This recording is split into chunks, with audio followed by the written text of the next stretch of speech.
man standing in his sunroof while driving his Cadillac down I-4. What's he gonna do?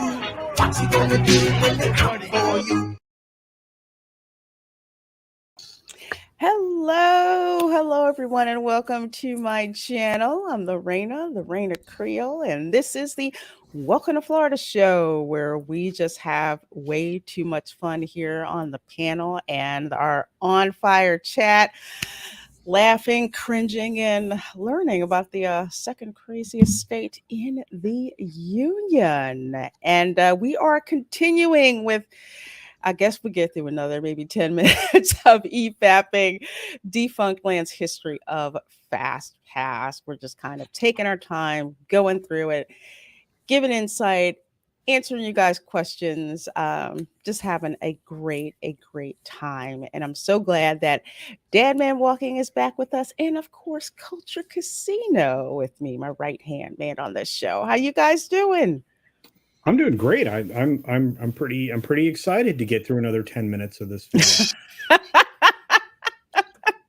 I travel half the state of Florida to get back here tonight just for this show. So all the way back from the Panhandle, would never miss it. It's always a blast to be here with two great personalities in general, not just streaming, but two great people. So it's an honor to be here. Thank you, Dad, man. It's always a pleasure having you on. And let's see, before I get started, thank you so much, Scott Westbrook, for donating those, gifting those memberships. I surely do appreciate it. Spreading the membership love around. I've got a lot of cool things planned for you channel members. We're actually going to have a series of watch parties that the members will get in on first. So enjoy. Throw out those emojis. I tell you. And don't forget those member game nights. You know, like the Jackbox and those. Oh man, those are a riot. I love those. You guys kill me. I messed up and I forgot to set the family friendly filter on on one of the games, and I'm like, oh, I kind of forgot that. Okay, shame on me. I thought it was set already, and it isn't. But yes, if you're a channel member, you get first crack of being on the players panel for Jackbox. And for Quiplash, you definitely want to be on the panel for that. So yeah, lots of cool stuff I do to and a way to say thank you for being a member and supporting my channel that way. So let's see, who do we have in the chat before we kick things off? First of all, Mark Daly, thank you so very much for that $10 super chat, helping to support my channel.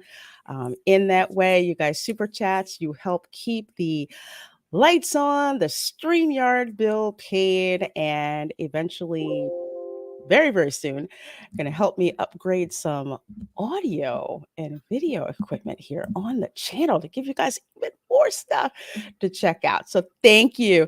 So second Ian bonus official, breaking off a piece for all the times I had you on replay in the background while chipping away at the mountain of Ian claims. Well, thank you so much, Mark Daly. I sure do appreciate that. Thank you for the super chat. Love having you in the chat here as well. Let's see. We got Keely Chow, Roll Tide says, hey, everybody. Good seeing you. Good seeing you. And of course, Dad Man's on the panel saying hi to everybody. Jerry Minoza is here. Hello. How you doing? And Goofar35 is here. Hello, hello, hello. Jillian N is here, says, greetings, everyone. I hope you're having a sensational Sunday. Well, we most certainly are having a sensational Sunday. Love kicking my Sundays off with you guys. And Jeffrey Nelson says, good morning, Miss Creole. Well, good morning to you, Jeffrey Nelson. Good seeing you. Good morning to you, Dragon Master 360 says, hello all, and thank you for such an awesome performance during our Jackbox games last night. That was a ton of fun. And let's see, we have, I'm sorry, I'm taking my time. Let's see. Dylan C is here. Hello. Says a hey, Lorena, culture and dad man. And we've got Hello. humor and waffles here this evening. All love, love, love that avatar. And I see the waffle there. Goof 435. Does Florida man get a fast pass to get into jail? Sometimes depends on the infraction. It could happen. Yeah, it happens. Or if you happen to be related to the arresting officer. I have seen that happen. Yeah, especially in a small town. Oh yeah, you better know they're all Oh yeah. related. Yeah. Oh yeah. I heard so and so got arrested. Why? Well, I'm friends with the mom of the sheriff. You do know that, right? Yeah, it's bad enough. Like you've talked about those Yankee plates driving down US 17 in some of the small counties. Instant cha-ching, cha-ching. Mm-hmm. Yep. Yep. They're like, more money, more money. Hey, Darth Scipio says, hey, Lorena Creole. Good to see you. Good to see you. And if you're fast enough, you can even get on as a normal viewer. Yes, that is true. It is starting to get kind of competitive with the members getting on the player panel. So I may have to institute. If you were on the first round, kind of drop. Let somebody else have a chance. There's the missus who's there. Good seeing you here, my dear. Good seeing you. And Gary Banjo Sanders Worthington from all the way over in the UK. UK, hello, folks. 1 a.m. here. Yes, you were on that GMT. So glad you're here with us, especially considering how early it is where you are. Mark Daly says, what is Jackbox? Well, Jackbox is basically online party games. So if you want to see what happens with the Jackbox, you can go check out the live stream from last night. We have too much fun playing Jackbox, especially if I forget to put on a family friendly filter. Yes. Question. Very quickly. Yeah. When did they stop collecting FastPass for cavalcades? There was never a FastPass for a cavalcade. Cavalcades is basically a watered down version of a parade with like one float in it and some people jumping around. No FastPass for that. There's now the quote unquote lightning lane for parade viewing. So there's a special roped off area right there in the middle, right before you get to the mosh pit in front of the castle. You need a lightning lane for that. Used to not need anything for that. You just, squatted and you were there. So speaking of that, yeah, I know it was. I screwed up. Okay, well, you guys know how we do to kind of kick this stuff off. I'm gonna have to share this with you guys because it's too darn funny. Yes, that is somebody feeding a gator a sandwich.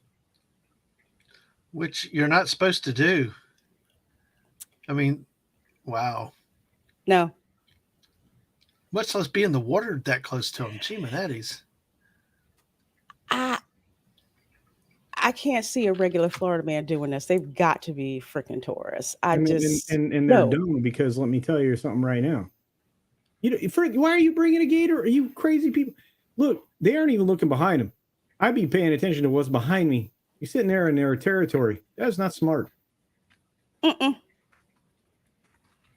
There's one. There's two. Yeah, I can't emphasize enough how dangerous they are, especially if they lose their fear of humans, which happens a lot in subdivisions where people think that, they move down here, usually Yankees, and see the little baby gators and they want to feed them and then wonder why their pets are missing or why it's okay to, walk your dog within, 18 inches of the water line. No. one, you're upsetting how they should be able to hunt for their own food, and two, you could lose a lot. So, folks, don't do this at home. Yeah, I wouldn't. Like you said, I don't think a Florida man would do that. I mean, no, not what they're doing. That's just. Oh no! I mean, you'll throw a sandwich way out there somewhere from a safe distance, but there's no freaking way you'd be sitting in the water like that. There might be other things you might do, but I won't say it here so we don't get in trouble. But that's not a Florida man thing. No, it's not like swimming with manatees, Yeah, it's not swimming with manatees. It's not like Discovery Cove where you're swimming with dolphins. Maybe they should watch Lake Placid. Oh, Betty White was perfect in that. That's perfect. But yes, folks, please do not go sit in the water like that. Nuts. Absolutely nuts. And you know what? They might wind up getting a call from Florida Fish and Wildlife, actually. Yeah. And you're not kidding about that, because especially with facial recognition, different types of things that they could do, they can track you down with this, and they take that seriously, Very. Because signs are everywhere. Don't feed the gators, don't mess with them, and certain other wildlife down here. Because like you said, you want to, don't want to mess up their natural habitat. So, no. I mean, on a serious note, I mean, there are serious reasons to do it, much, besides just safety issues. And now, for folks who aren't natives, it's gator mating season right now. Oh boy. Yeah. Hello. Check your pool, double check under your car. You will get very aggressive. Do not go anywhere near. Yeah. They're even worse now. Yeah. Don't you see them, give them a wide berth. Contrary to popular opinion, gators will not come after you. They will warn you before they do anything, usually. But you give them a wide berth, they'll pretty much mind their own business. Just another day in the state of Florida. All right, folks, we got plenty of you folks in here hanging out with us. Thank you so very much. We are picking up with our EFAP of Disney's FastPass, A Complicated History, an amazing documentary by Defunctland. If you're not subscribed to Defunctland, you need to. If you're a theme park nerd, there's just so much stuff that they have on that channel. You will love it. And this is a rabbit hole that I completely went down. I think I've watched this documentary like five or six times. It's fascinating how much work they put into it. So we're talking about the house arrest bracelet, the predecessor of the now Magic Band Plus that you have to pay for, which may work depending on which park you're in. So we're picking up where they use the MyMagic Band Plus, aka part of the Next Gen initiative, which I say this is the beginning of when it really became a pain in the butt to try and plan a Disney trip. So let's go. The guest experience and hoping that the money would come as a result. This optimistic and almost quaint approach seemed to be at odds with the $1 billion price tag, but Iger, Staggs, Rasulo, and other executives believed in the program enough to keep it going. And that was the issue. And we talked about that last time, and Culture can definitely talk some more to this. How much this system freaking cost. Well, here's the weird thing. So overall, just integrating these bands into the system was at least $1 billion. They were really shooting early on for below $1 billion, like 750 million or whatever. The costs and everything else associated with this to make it work with all these antiquated systems that we talked about in previous shows spiraled that thing up to a number they don't want to admit to, darn near $2 billion. They spent twice as much on this system as they had originally intended by the end of the day. It never really got where they wanted it, and to this very day, a lot of it still isn't functional. Not only that, they have to continually reinvest in this as they redevelop attractions, as they redevelop land, as they redevelop any kind of infrastructure. It's a nightmare technologically to continue to have to update all of this.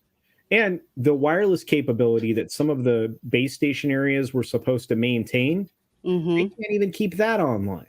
So you'll be in a restaurant and they'll be holding their handhelds. By the way, they're trying to pair HP and Apple technology using a third-party pass-through, oftentimes, just to make a electronic transaction happen.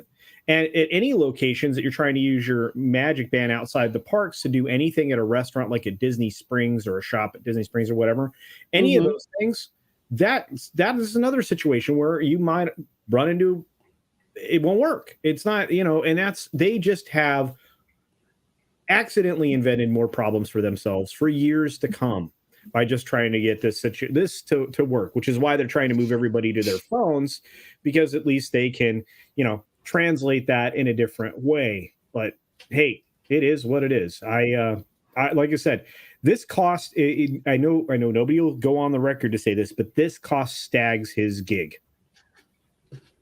I believe it. Yeah. I believe it, because just as a consumer using it, the frustration of getting everything set up, the frustration of, like the example I gave you guys, I thought I could take my Magic Band, get into the park, which I did, thought I could use my dining plan at Le Chef de France just using my Magic Band. No, because a certain system wasn't talking to another system to basically say, hey, this guest already paid for their dining package. You can go ahead and use the credits instead. But I could use my room charge for that. Technologically, that makes zero sense. And I'm telling you, I had to stop and pause, because I'm just like, if you work in IT, that it makes no sense why that shouldn't work. And there's repeated frustration where people talk about with respect to this technology. Even the Magic Band Plus, same thing. You guys see me when I've been live streaming at the parks, right? My Magic Band will work in Epcot, but it will not really work in the Magic Kingdom or the studios. Wow. But they use it to track when I'm coming to the parks, that's for sure. Theoretically, when this band worked, it was nice because I didn't have to carry anything with me, because I've had some almost fall off on Velocicoaster. But the problem is like you said, if you go off without your ID, without your backup credit card and stuff, and you get a glitch, you're stuck. You have the miserable experience. You got to go back and get everything. And like you said, you work in IT. How do two systems not talk to each other in the same part? They do. Man. Okay. Yeah, I'm going to do work. There's a way to get them all systems to all talk to each other, but that requires a lot of investment in technological architects that know what they're doing. And it takes a lot of redundancy planning in order to do that. So I've had to work with things where we're integrating a legacy system. Architecture is the first thing that they have to go through with that design. And if it doesn't pass with architecture, it doesn't go through, because there's too many things that can go wrong. So it's not impossible to integrate them, but whenever that has to happen, there's a lot of upfront work that has to be done. And Disney obviously did not want to do that. They didn't want to invest in it. It's kind of that adage of there's never enough money to do it right, but always enough money to do it over. Yep. This is kind of like what they're in right now. Hey, Lisa, good to see you. I don't think I've seen you here before, so welcome. Hey, Lisa. Hello, Lorena, Madman Walking, and Culture Casino. Happy Sunday. Well, happy Sunday indeed, my dear. Glad you're here. Bosco's here. Hey, Guy Scar. Says, hola, Reina. Gracias. Thank you. Okay, thank you to Scott for the gifted memberships. What about Animal Kingdom? Animal Kingdom. With Animal Kingdom, I don't really run into a lot of the 50th anniversary statues. So I can't really speak to it. I think there was maybe one right near the Tree of Life, and that one actually did work. But that was like only, only one. My Magic Band will work with the parades, not the parade, excuse me, the fireworks.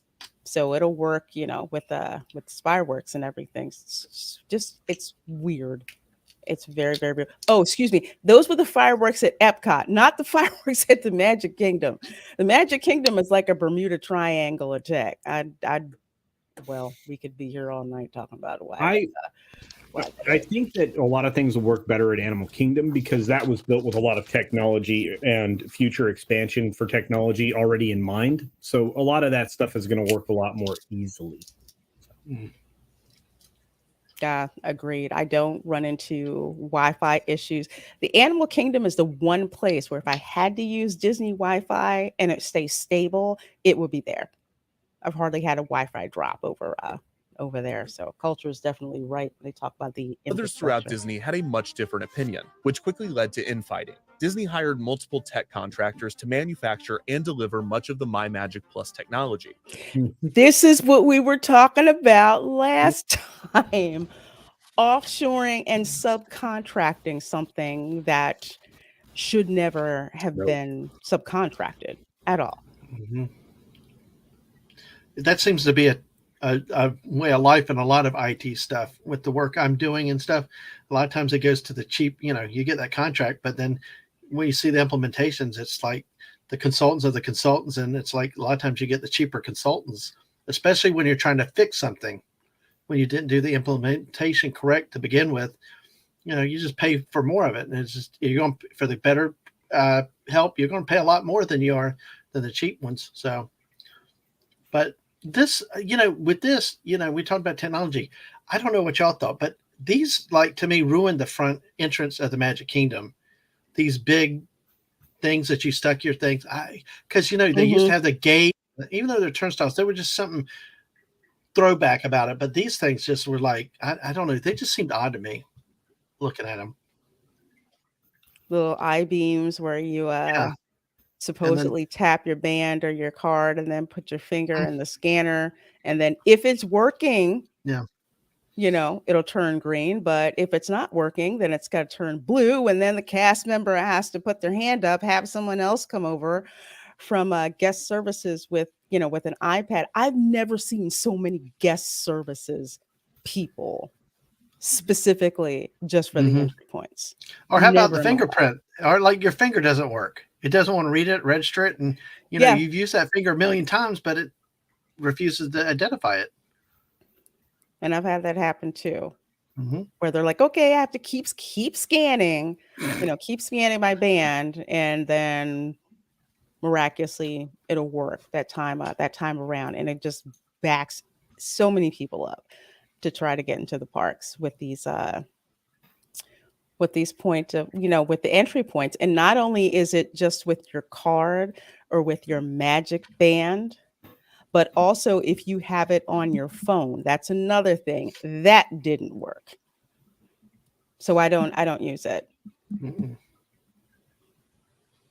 The first piece of technology to get you into the park should work flawlessly, and it just and again, they pitch this as your one solution to everything, and it has solved absolutely nothing. In fact, it's created a greater detriment.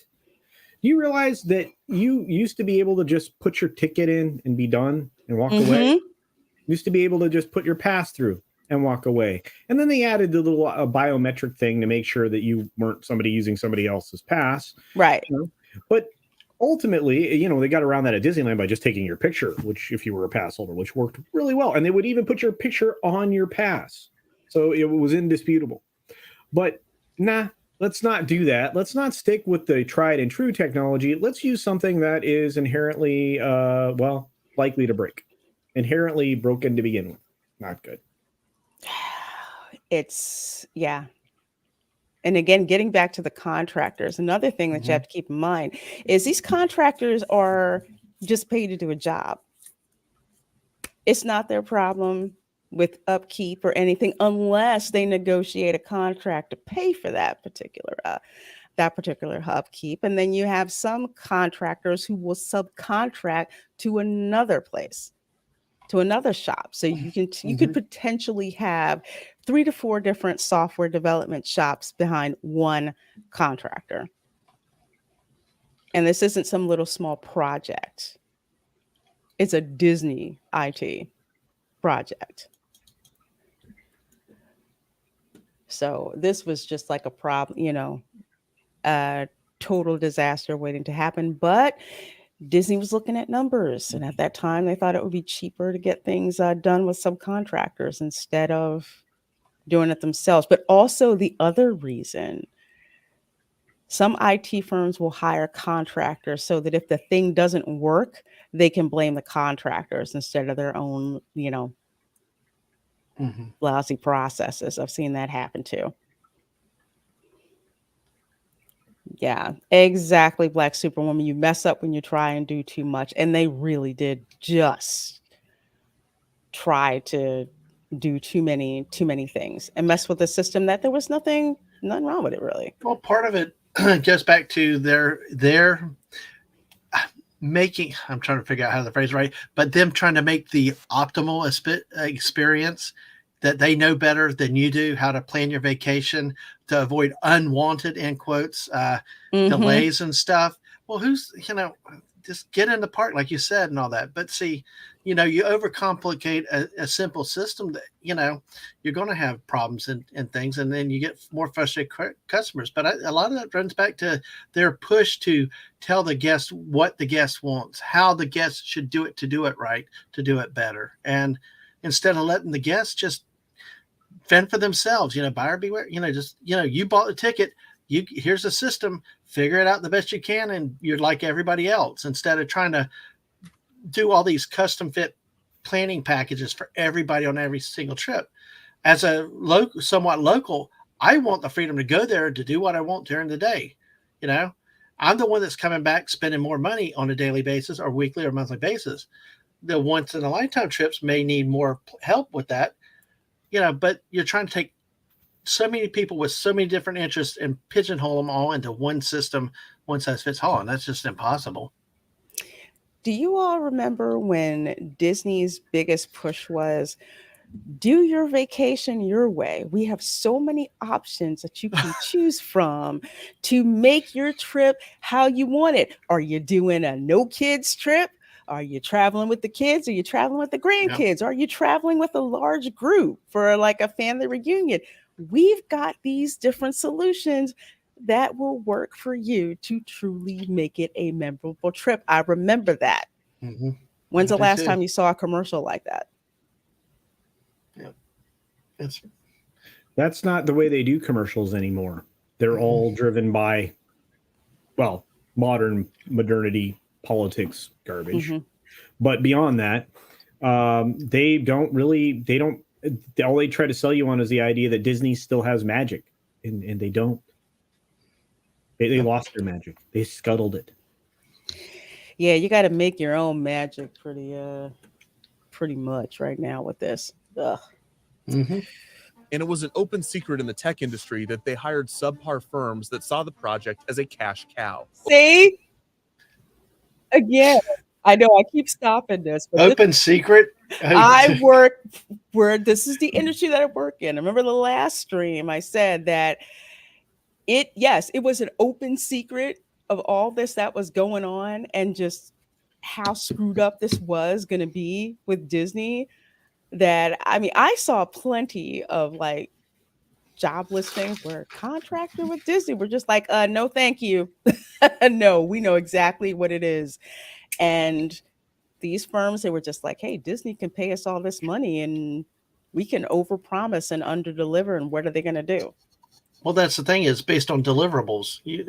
When you don't have your contracts written by hard deliverables and you hold them to compliance of making them meet something that's functional, instead of you paying them over a passage of time, they get billed by the hour and they don't deliver something, and your only leverage over them is not to pay the bulk of the contract or hold back enough of a retainage that'll get them to do the job right, to complete it properly.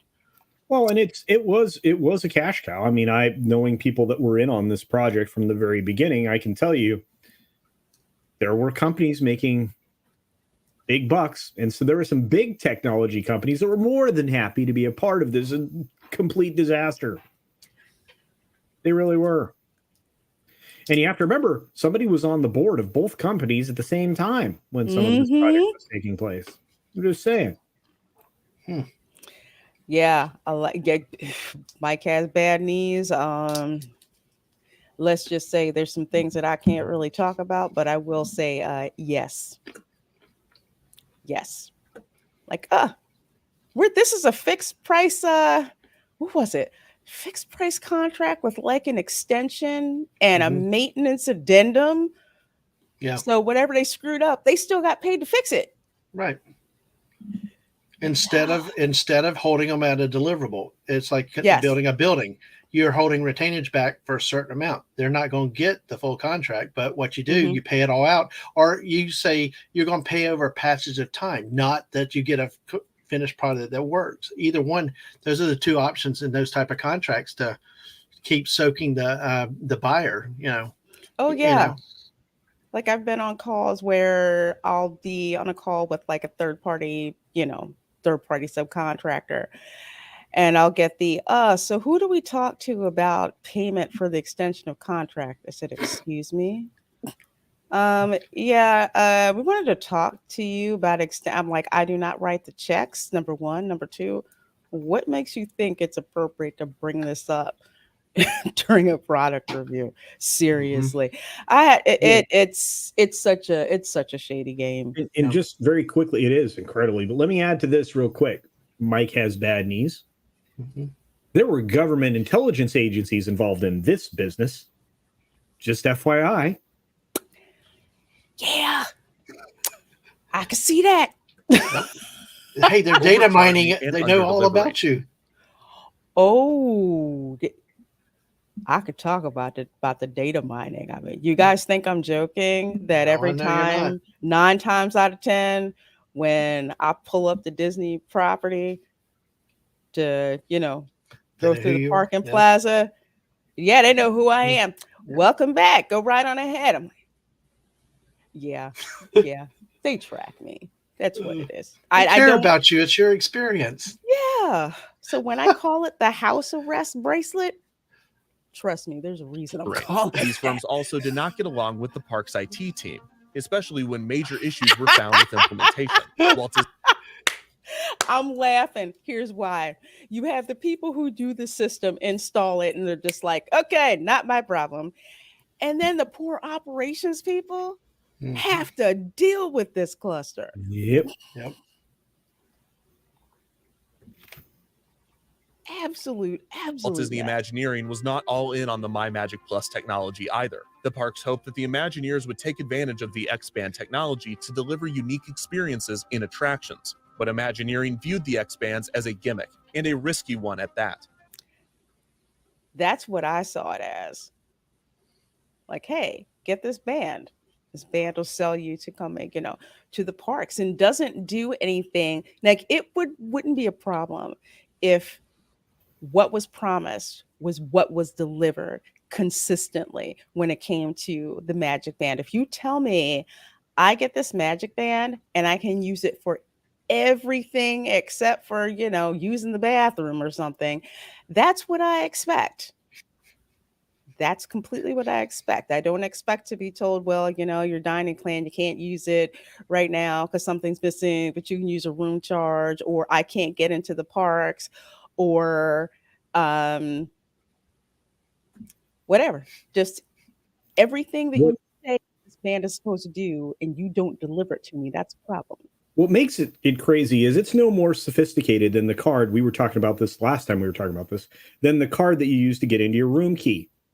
There you go. Yep. And, oh, yeah.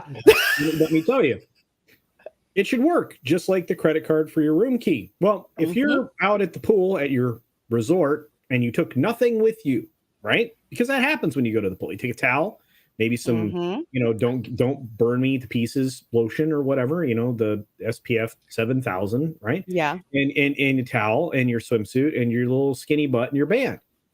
What happens if your band doesn't work? Because believe me, that happened to me. Not once, twice.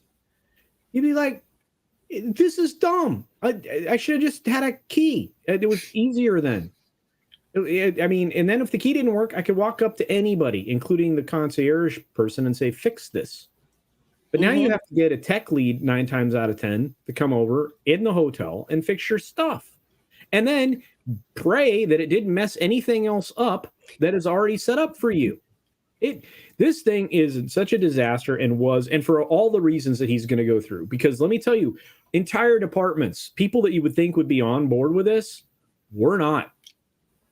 We're not. And I bet you there were the ones who were just like, no, this is not going to work unless you do X, Y, and Z. Oh, we don't have the time for that. Okay, well, don't come and find me when it doesn't work, which of course they will come and find them when it doesn't work. And you think that you would pay attention to that. But kind of to get to, again, just to double down on what Tom was saying here. Hey, Rogue Attraction. Yeah, my nieces and nephews, they must have lost their room keys 3 or 4 times, sometimes twice a day, to the point where I'm just like, you know what? You go march up to the great ceremonial house and get your own key replacement. And that's just what they would do, to the point where, the concierge knew who they were. They're like, you lost your key? Yeah, okay. All right, you just get you another one. Boom, issue it right then and there. Now with these magic bands, and they've been doing this for a while, especially with the likes of the Polynesian, because people would try to get in the pool who weren't staying there. You need that to get into the pool area. And I've had magic bands work for some of us to get in, but not all of us to get in it. It's a mess. Don't like the move of everything going to the phone, though. No, I didn't like that either. And I saw it for what it was. Basically, okay, we can't get our technology straight, so we're going to force you to use your phone. Basically, you bring the technology. So is that the way having us provide it? Is that the way it works now? Instead of the magic bands, it's now on your cell phone? It is. It's kind of like a redundancy system, so to speak. I haven't been there in a couple of years. That's why I asked. Because I have, let me pull this. I can kind of. Well, while you're pulling it, see me, it was bad enough going to the house arrest bracelet, but I was willing to accept that because, they have your credit card information anyway and stuff like that. But I don't want them putting something on my personal device that I have that would allow them to maybe take a look if they want to. It's kind of faded. I'll put it this way, but like here, it has like my annual pass on it, my park reservations on it, my dining reservations on it. I can use it to unlock, my hotel room if I need to. Even use this, and my favorite way of using this is to use mobile checkout at the merchandise locations. Well, like World of Disney. So I don't have to stand in line for like 30, 40 people. I can just scan my stuff, pay for it, go to the front, double check my order and let me out. So everything basically gets pushed to your phone.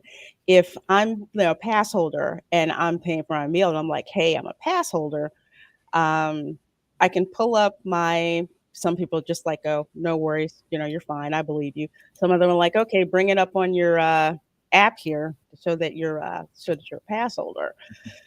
So it can double for that. Like, say you lose your magic band or something, at least you have it on your phone. Now, here's the other thing. If you're trying to change your reservations, you need your phone in order to do that. What if your phone battery runs out?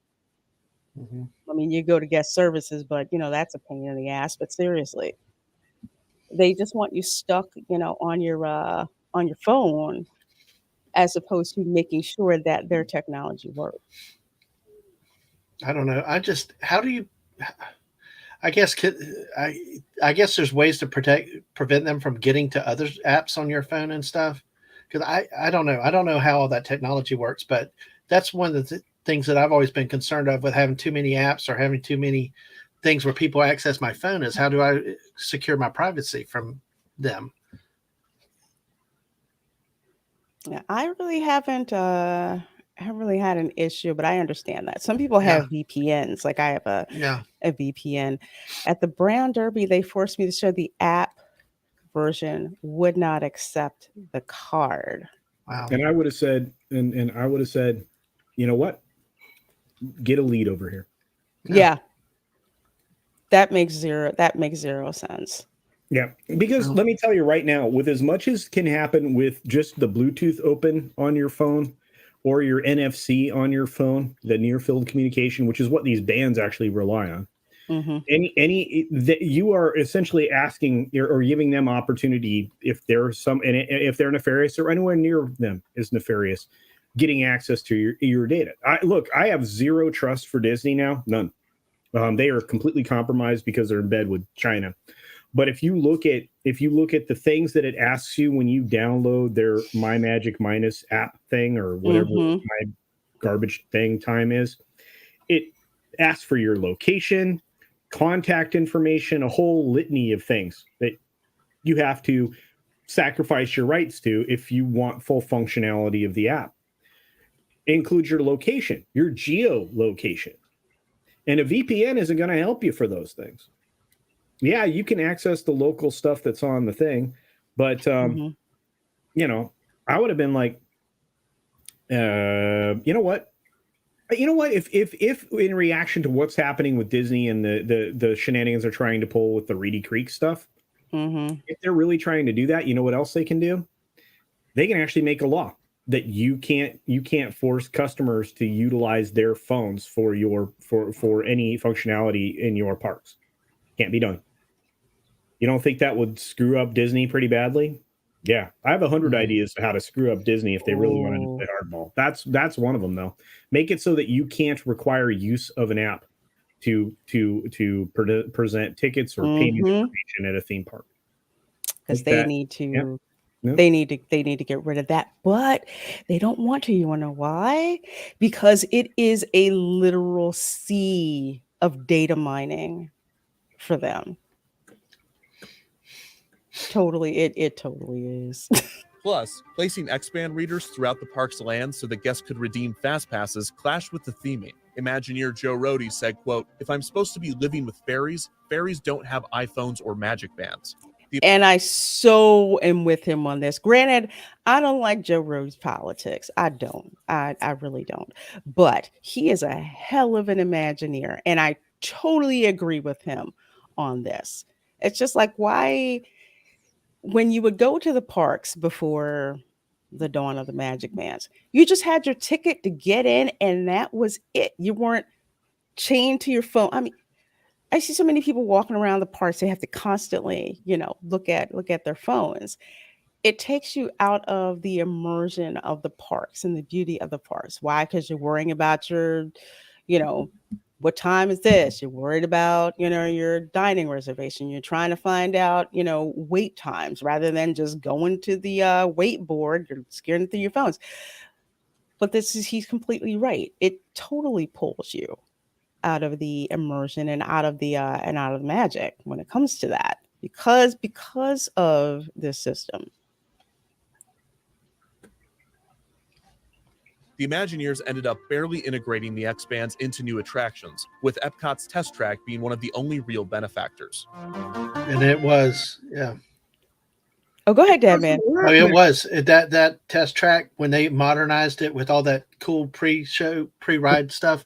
Yeah, you Mhm. could really, and it kept your car you designed to the post-show, or even I think other trips. That was really that was one time it was good though. Yeah, but it doesn't work anymore. No, there you go. For the time it did, but hey. Oh, on test track, Yeah. I can't even remember the last time I was on test track, but And you're right. everybody now skips that anyway, even if it were functional, even if those Yeah. screens meant something.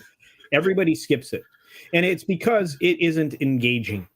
Again, Disney screwed themselves by encouraging people to invest in their phone and not in Mhm. their experience in the park. And that's what Joe Rohde was saying. And that's not the only time he said it. That was sourced from the Fast Company magazine article from way back when. But that's not the only time he said it. He said it in person I've been in his presence when he talked extensively about the fact that this was garbage. So he was really unhappy with it. And as the guy, I mean, you have to consider everybody, no matter what his position was, Joe was considered the guy, right? And he was 100% not on board with this. Nope. I totally agree with him. Epcot's test track being one of the only real benefactors. And I do remember that when it was just the Magic Band, that was actually pretty cool to do with, designing the cars and everything. Now we can get past the K-pop ad. FastPass Plus, you ask? Come on. Oh, this this song. monstrosity. Thank you. You said it. Come on, get it now. Make your trip a wow, it's sweet. That is technically my second favorite FastPass parody song, Uh-huh. but it's really not even a competition. It makes love me this want one. to. In January 2013, Disney officially announced the creation Which one, sir? I said that commercial, that little pup there. I want to go back, drive my car at Fortnite over that thing. So anyway, I don't like that. This commercial, it was so darn cringe. Yes. It was so That is cringe. technically my Especially second favorite considering FastPass how parody song, but it's really frustrating not even a competition. that darn system In was. January to 2013, begin with. Disney officially announced the creation of Exactly. MyMagic Plus, along with the introduction of the new high-tech wristbands, now renamed to Magic Bands. XPass was also announced, renamed to FastPass Plus. The system had been altered slightly. And people kind of got confused with this. It's like FastPass Plus Magic Band. How the heck does all that go together? So people would think, a lot of them had issues with trying to figure out how those work together. And even back to my travel agent, she was just like, she would get more calls about how to use this stuff and more frustrated people saying how hard it was to book a trip. It was just nuts. Hey, Majidai. But this is the whole thing with the remember I told you about the 3 passes, and it would allow but guests to book they 3 weren't fast all the passes in top advance. tier ones This that you static could number get applied to. to Yep. all 4 parks rather than I remember XPass's that proposed screen, dynamic yeah. system. As rumored, guests hated staying at this. Walt Disney World Resort hotels would get early access to fast passes. And that was the thing. If you had a hotel reservation, kind of like I talked in the last stream, it Mhm. was easier to get fast passes near the end of your trip than the beginning of your trip, because people had already, who were going to arrive before you, already had first dibs on those. Yep. Well, you don't need one. Disney just decided to do it. Yep. Totally decided because they didn't have enough experiences to sell this idea to the people who were coming to the parks.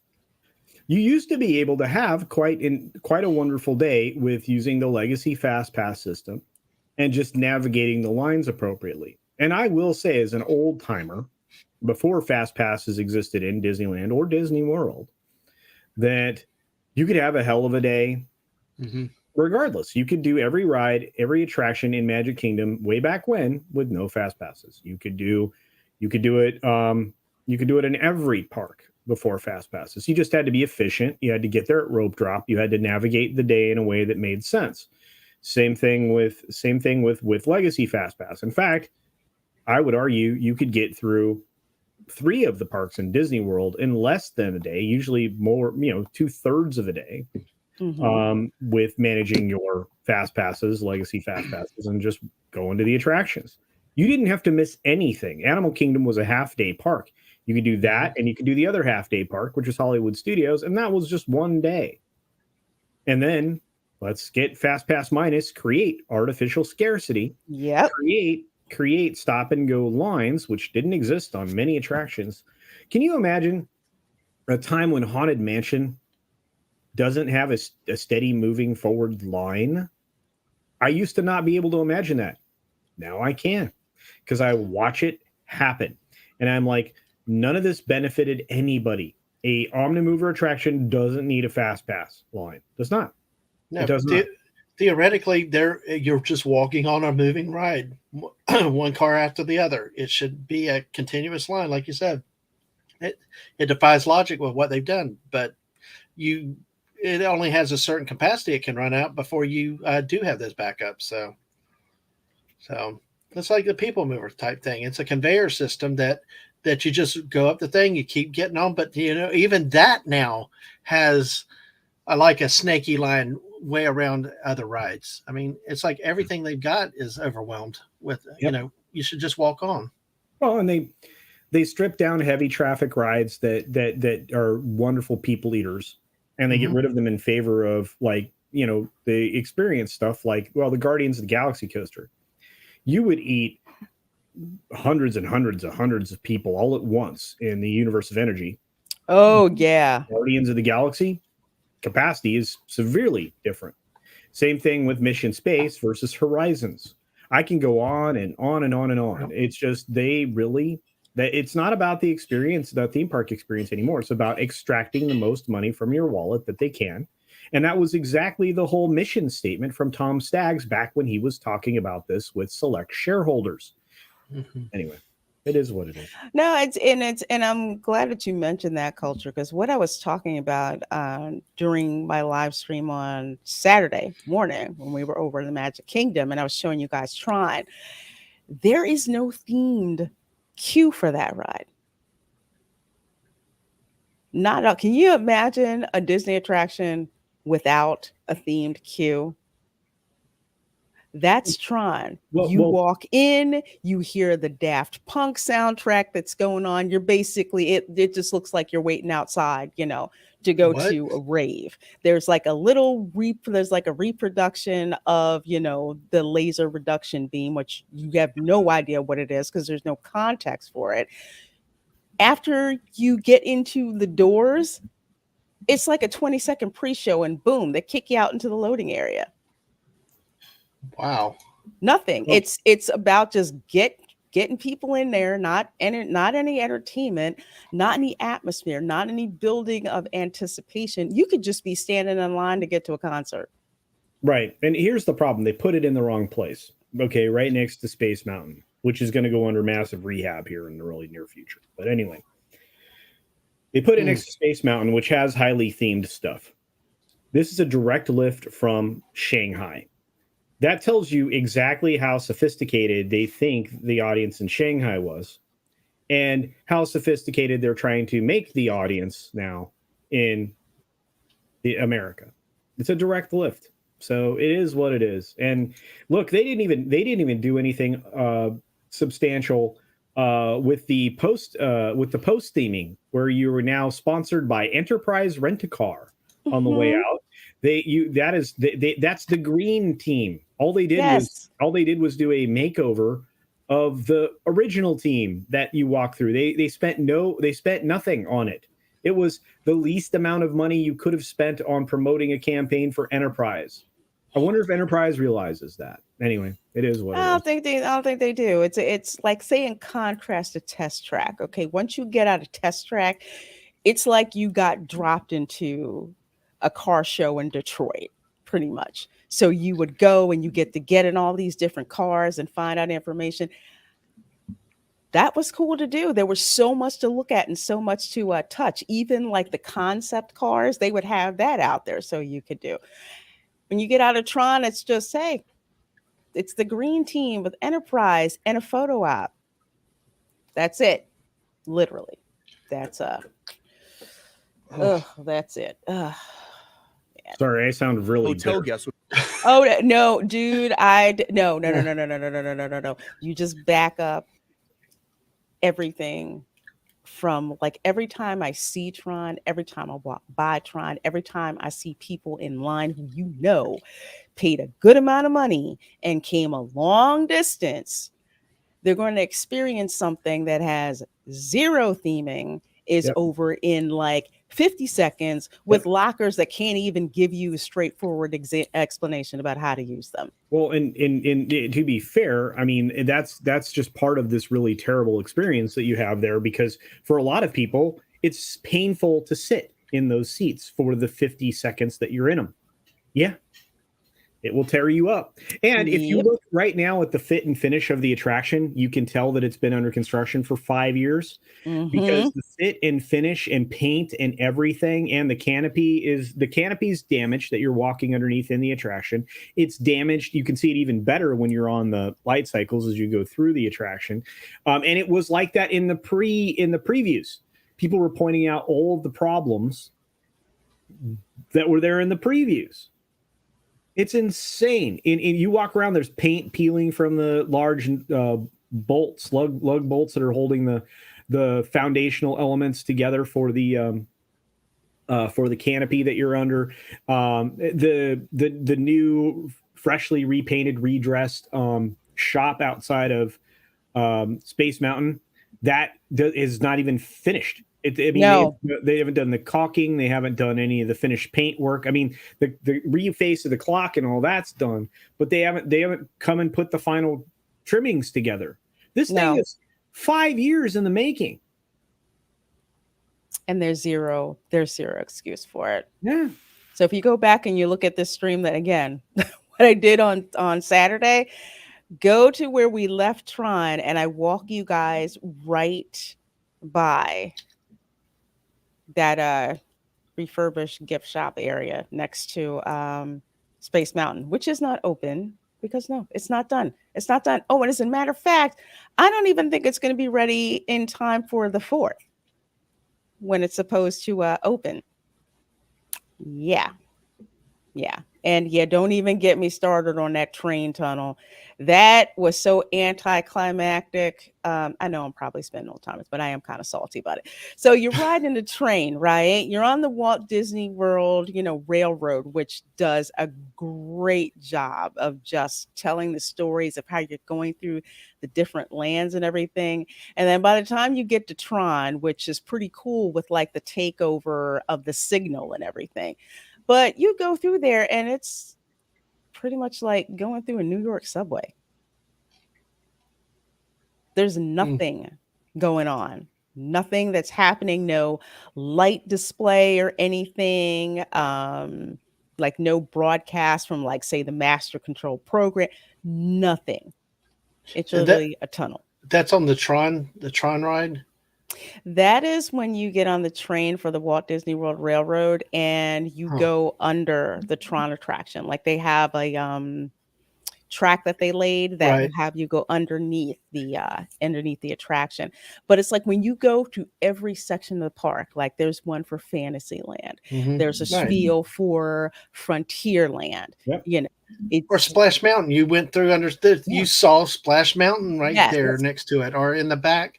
You going towards Toontown, you saw stuff out in the woods and stuff, but yeah. Now you're going to get to see some salt company bullshit. Yeah. Lord, sorry, I'm not slap an advertisement on it. It's funny because Culture is saying the same salty stuff that I was saying on Saturday. I'm using bad words, and that means I'm mad because I don't use bad words very much. I'm telling you, y'all, by the time I get done with this Flash Mountain BS that's going on. But anyway, we're going to keep going. Passes 60 days in advance, while everyone else could book theirs 30 days in advance. When guests went to book their Fast Passes, they were given a list of attractions that had Fast Pass available. See, this is the ones where they would throw them up there and say, oh, these are the ones that are available, but not tell you that there was like for lack of a better term, a caste system to these. They didn't tell you that until you tried to book, on the next successive pages. They then selected 3 of them. No more, no less. If the guest didn't select 3, the system picked 2 at random. Which you do not want the system to do because it is not in your interest. It is in Disney's best interest. So you never do that. Selections were made, the computer would intelligently create multiple itineraries that guests could choose from. Intelligently. I'm sorry, I gotta laugh at that. Who defines the word intelligently there? The people that say that they know how to plan your vacation? Okay. I have to laugh because if you are a theme park commando, you already have, and I know I did. I had a spreadsheet that was already open. I knew where I was going, what day. I knew what I wanted to ride because I had a specific plan for that day where I was going to be. So I knew what attractions I already wanted. What's funny is that spreadsheet was probably set up for Magic Kingdom on a Tuesday or a Wednesday, possibly a Thursday, knowing full well that's the least time that you're going to see people in the park. Not only that, you're more likely midweek to get a nice clean rope drop without a whole lot of trouble. And I mean, you already knew all this. If you were a commando, you had that stuff all set up. You even knew where you were going to eat and about what time, because you either wanted to beat the lunch crowd or you wanted to catch the tail end of the lunch crowd, because lunch, the meal times, they can get crowded, which causes massive delays in your day. You could spend up to 90 minutes wasted on food. With Disney's planning, it was oriented around the worst possible circumstances for you. Twilight Zone Tower of Terror is right next door to Rock and Roller Coaster, so that looks pretty good. Looking at Voyage of the Little Mermaid, you should laugh at them because that is not worth your time. And if you do go to that, it's on a downtime, and it shouldn't have a fast pass in the first place because you can fit hundreds of people in the theater. Exactly. It's like, this is dumb. And they had to create this value or this perception of value and this artificial scarcity. And none of that ever worked out. Everybody was savvy to the bologna sausage that was here. And, most people would pick the first two things they could get, and then they would Yahtzee the third one later on. Because it was, and that's exactly what we called it. You would Yahtzee these selections as often as much as you could game the system, because it was the only way you could find something would actually work inside of your plan, or it actually made sense. There was very little of value back here in Hollywood Studios Park, because they had literally, when this was happening, were ripping pieces out. This is back in 2014. They were starting to pull pieces out of there, shutting down attractions and so on and so forth. They had to artificially create a really weird Captain Jack Sparrow attraction in one of the empty sound stages for a period of time, because there wasn't anything else for people to do there. There literally was a time when there were 5 things to do at Hollywood Studios. Not that there's many more now, but it's just good gravy. It was a half day. It was a half day. It was a half day park. At best, I was done with that park at 10 a.m. most of the time. You do a rope drop at 7, 3 hours later, done. Tower Terror, Rock and Roller Coaster, out. Well, I mean, you wouldn't even waste time to go see Star Tours, right? And it's not like the Indiana Jones show isn't the same thing every time, or it's not like every other stunt show that you've seen. And after they dumbed it down because somebody got injured, it got worse. And you're like, oh, this thing is sad. For a period of time, there was that really cool race car show in the back of the park. Yeah, lights, camera, action. That was a cool stunt show. But at the same time, they'd already taken out the tour. I mean, there was a very limited time where you could do the backlot tour, which was completely valueless, other than the Catastrophe Canyon area. Yeah. I mean, I'm sorry that they still suffer from enough to do in that park. They really do. Yeah.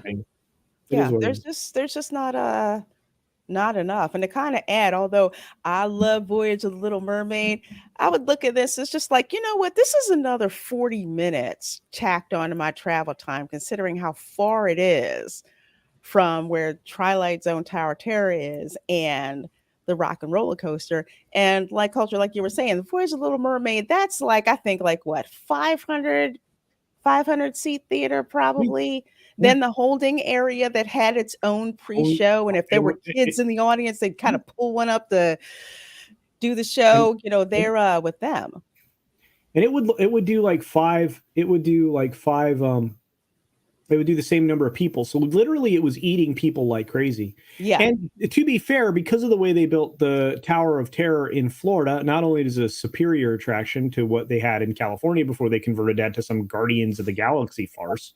And by the way, outside of the like bouncing elevator, like in certain scenes, it's really a real waste of that technology, but we'll set that aside. path to get to both of these attractions in the morning was just to go there at rope drop. If you rope dropped it, you could hit Twilight Zone, Tower of Terror, still be in a good position to go on Rock and Roller Coaster, hit whatever else you wanted to, great movie ride, whatnot. You could stay all on one side of the park. If you didn't want to do Star Tours, you couldn't, but you could do all of those attractions and make it out by 10 a.m. That is just the way it was. And then you could go to Epcot and do whatever was going on over there back when Epcot had a little bit more to offer. I would say right now, Epcot has far less to offer than it ever did. They've really gutted that park for entertainment. Agreed. 100% agreed. You know, it reminds me of what they do. Sorry, Lorena. I mean, No. Go ahead. no, it's like we have a local baseball stadium, and all it is loitering. I call it. Their thing is to get people drinking and eating there. And it sounds like with Epcot, it's like sort of like slap Star Wars on it. People come. The whole thing seems to be everybody goes, drinks, and eats in the countries and all that. But if you're a family and you want to do stuff beyond just that, there's like you said, there's nothing up front. I mean, if your kids are too small to ride Test Track or Mission Space, you know, what can you do? You know, there's only so much mask coloring kids can do. If I told you that it is the food and beverage director for Epcot is tasked with extracting somewhere between 7 and 12% more than the previous year. Wow. From the customers that visit the festivals. Yeah. I believe it. Did that surprise you? No. Probably not. But how do you do that? I mean, that's kind of a heavy burden to serve less and charge more. And they've been doing that at an advanced rate. And it's disgusting. And it's like I said, there is no additional value. In fact, you're stripping the value out of that experience. The problem is that you have so many people who are not really paying attention to how much more it costs them for that, you know, that taste of, or that beer flight, or the whatever it is that you're at, you know, for whatever country you're visiting. Most people aren't paying attention to the fact that, wow, that's $8 more than it was last year. Is it $8 better, or is it just $8 more? It's $8 more.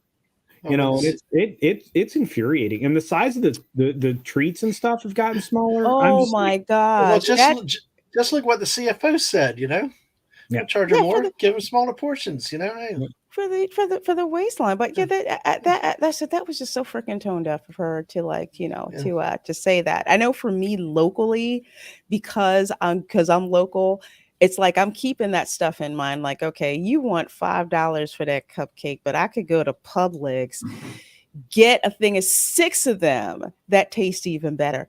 Unless it's the Animal Kingdom, because their food and beverages is off the floor. And again, that comes down to who runs that park. But like I said, it's there's very few people left that are willing to leave standards as high as they used to be. Standards have fallen dramatically.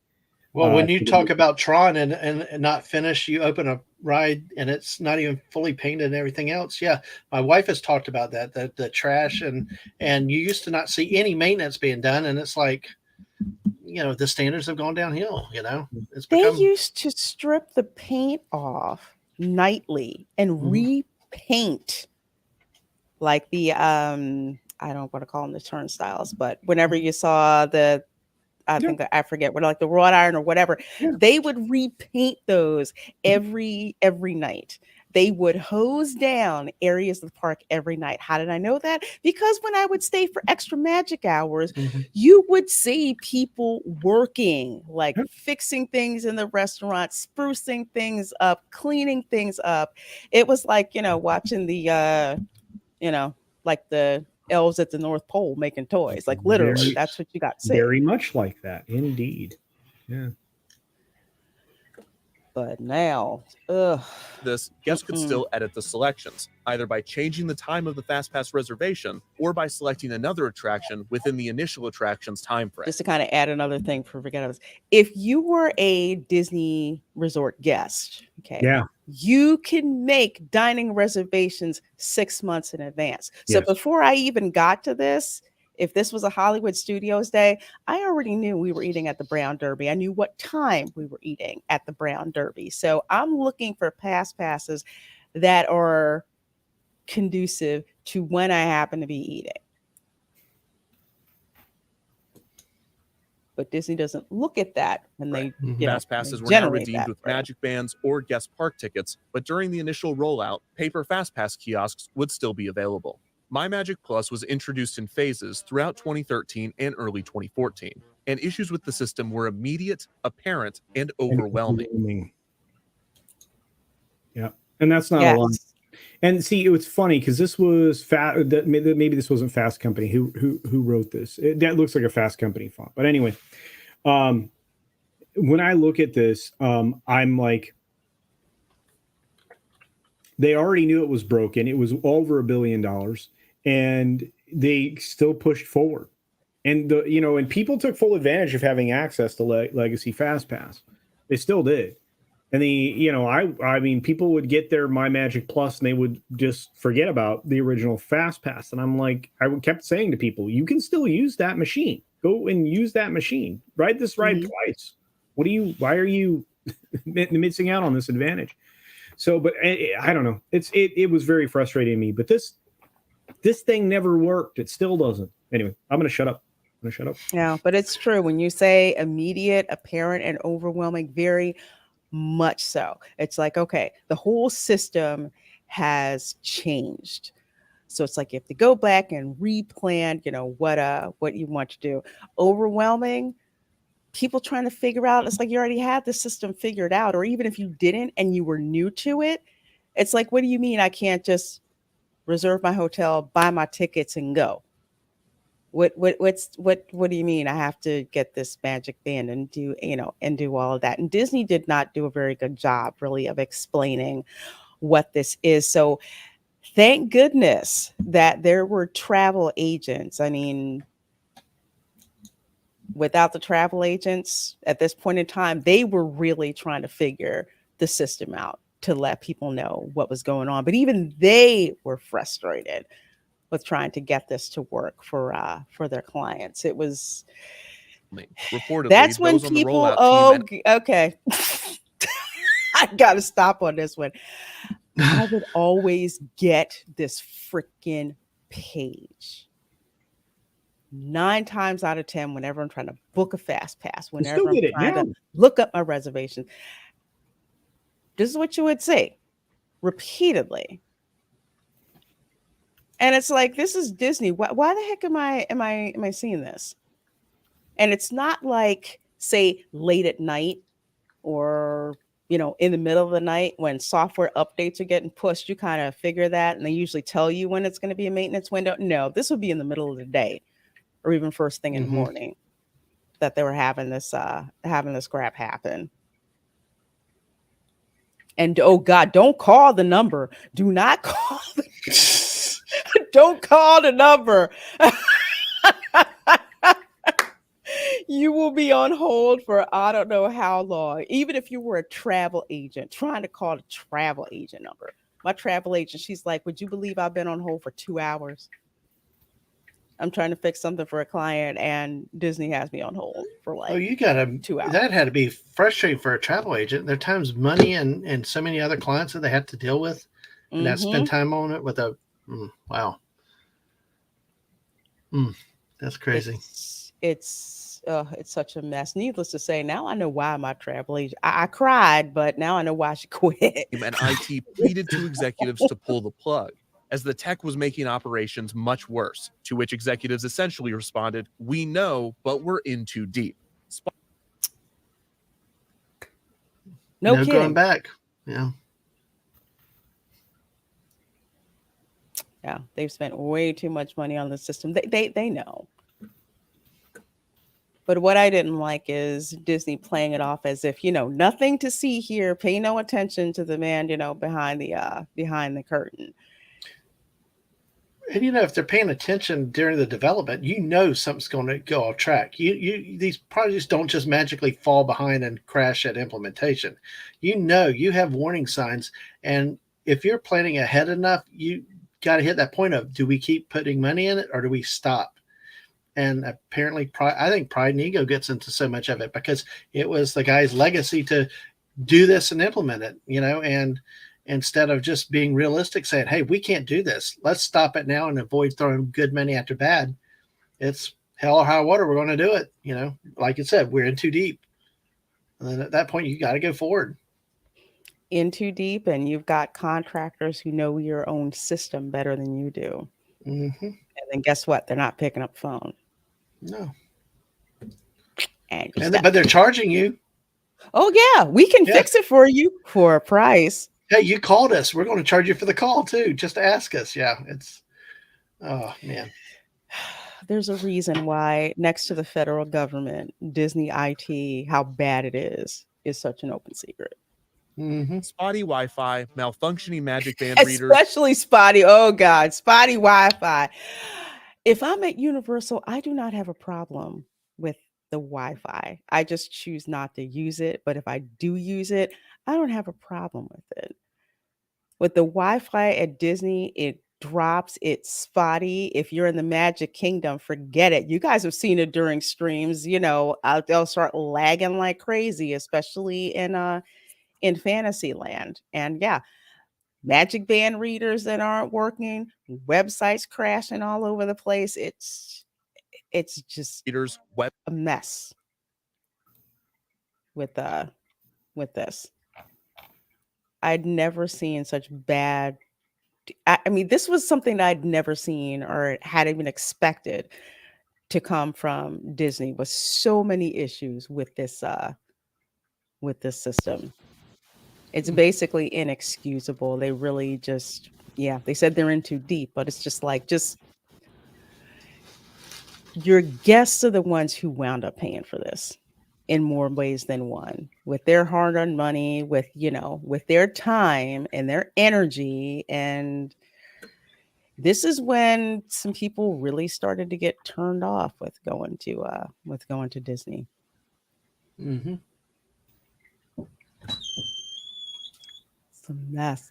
Hey, Jillian, thank you so much for the $4.99 super chat. I so do appreciate it, my dear. I love how you said, don't call the number, Lorena. It sounded like something out of a horror movie. It came from the Magic King Doom. Oh, it's do not. There's been times where I've called the number and, well, it's much better now than it used to be, unless something happens. But calling the number disconnected, you'd have to wait for I don't know how long, especially when this Magic, when this FastPass Plus stuff started popping off. People who book their own trips trying to contact, Disney destinations, which is separate from the Disney travel company. Yeah, that's something else we'll get into a little bit later. Trying to get a hold of people. It was ridiculous. It was absolutely nuts. The horror stories that I could tell you from my travel agent, where she's like, I'm trying to get things settled for my clients and I can't even get in. It was a mess. Ugh, it's frustrating. It still is. That's the thing, is MyMagic Minus is still a disaster zone. I mean, you try to use my Disney experience and it's like, they should just call it my frustrating experience. And I hate it. 50% of the time they get the little elves or the dwarves marching down there saying, this is the screen of doom. Thanks. The dwarves or the Stitch ate the page, oh, or gosh, that's their 404 page. I'm like going, great. Thanks. Yeah, that's going up. Their app that crashes on my phone repeatedly, even though it's been updated, or when I open it and the options that I did have are no longer there anymore. So I have to shut the app down and then bring it back up again. We'll go to our Website last crashes and at last times part unusable mobile app, and many more issues plague the system and thus the resort. There are too many issues with MyMagic Plus to discuss, but if you're curious, here are a few. I love this part. Pause. There you go. Magic Band readers buffering and spinning endlessly. Buffering and spinning endlessly. Yeah. A lot of park tickets would disappear randomly from accounts. That's your favorite. Dining reservations would be canceled without explanation. Mm-hmm. Oh gosh, Convoluted, broken system for linking family and friends accounts. Yes. Oh my God. That one caused me so much flipping grief. Yep. They would tell me, oh, you only have 4 people in your party. No, I don't. I have 5 people in my party. Why do you not see that? Oh, it looks like they didn't link the, account. I'm like, oh God, they're like, well, that person can go and link themselves to the account. I said, that person is 5 years old. What makes you think they're going to do that? This stuff frustrates me because, again, when you work in IT, you're like, I'm trying to go on vacation to relax. I'm not going on vacation to fix this whatever's broken here. Yep. With this. Oh God. Major backups at the park entrance when Magic Band readers would not recognize that a guest had a ticket. I keep seeing this. Yep. Or even if they don't have a Magic Band, they just have, their tickets printed at home or something like that. That would back stuff up. System wouldn't recognize it. I still love the fingerprint. The fingerprint that you've been through 10 times and then all of a sudden it won't recognize you out of nowhere. And that's what holds you up. It totally holds you up. I mean, I purposely scan when I go, especially to the Magic Kingdom or any of them. I'm purposely looking at every single point to see what's moving and what's not moving. And 9 times out of 10, it's so freaking slow and unnecessarily so. Yeah.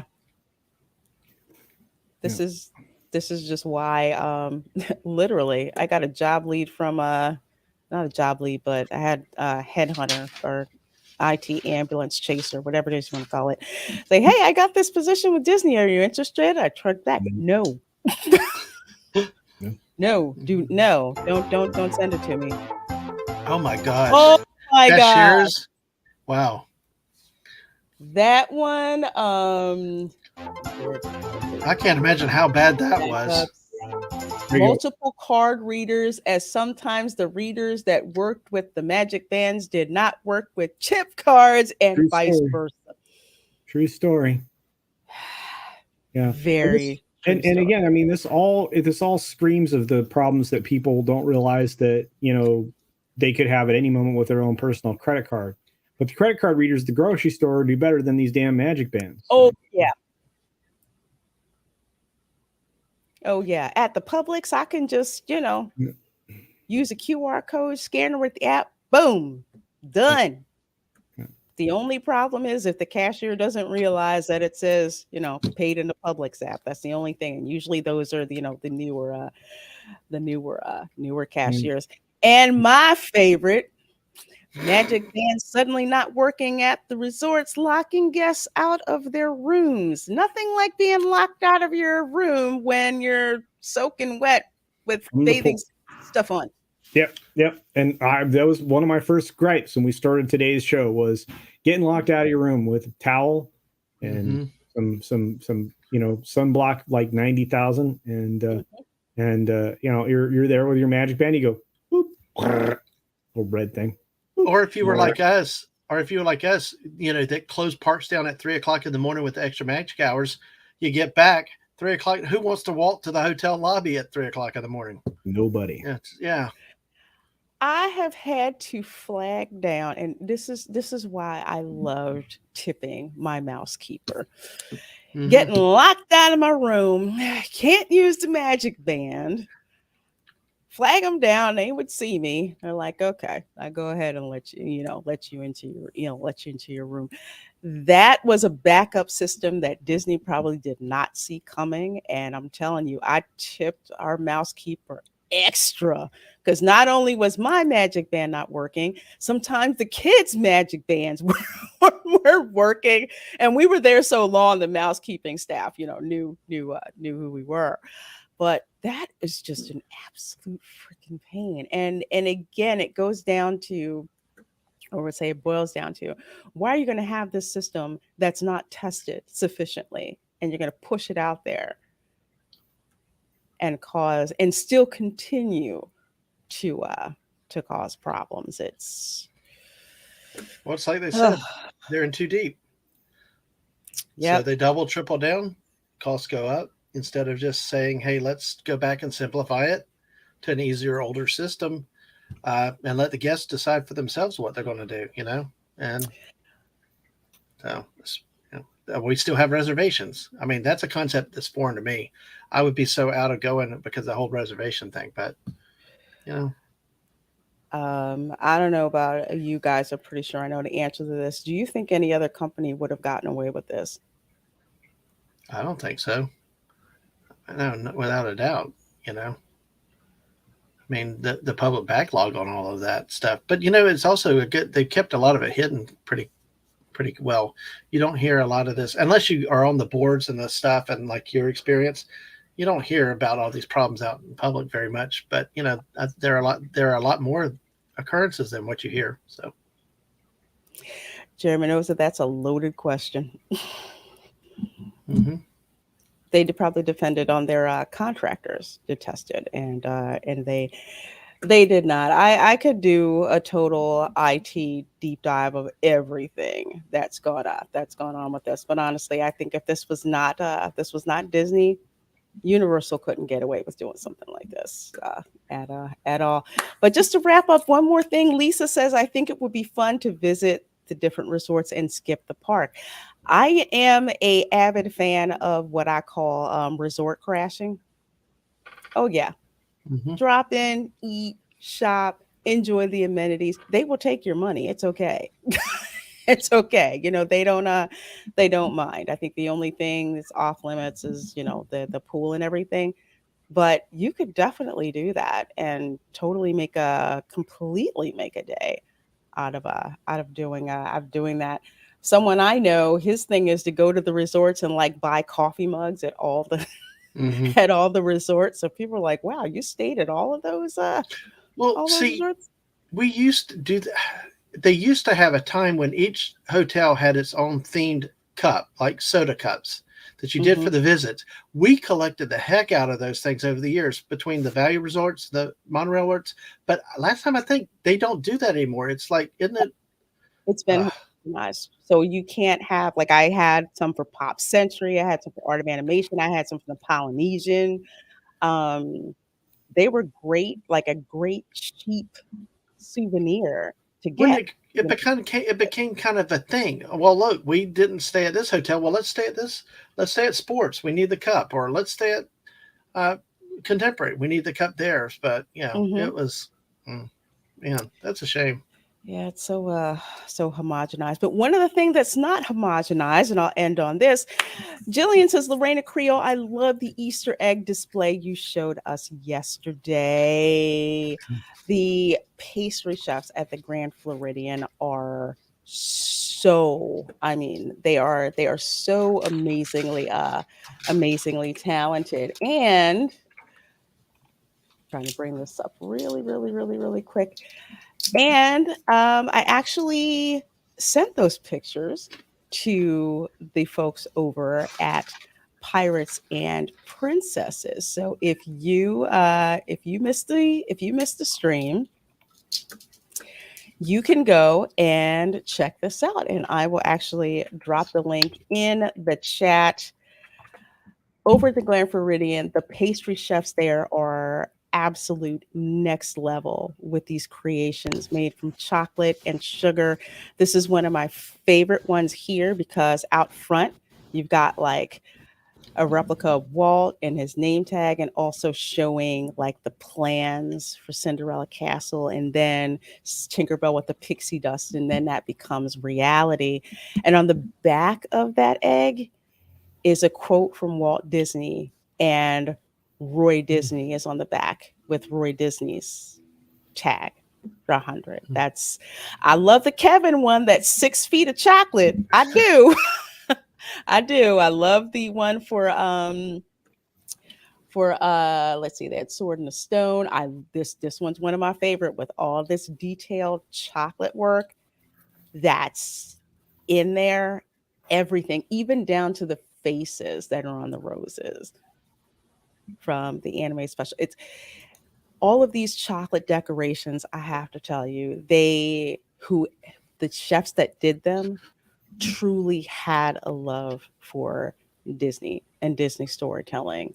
Just all the people gathered around the eggs, just like looking at every little detail and just enjoying it. I'll tell you, it's an absolute blast. So it was a joy to share those with folks over at Pirates and Princesses. So you can go over there and definitely check those out.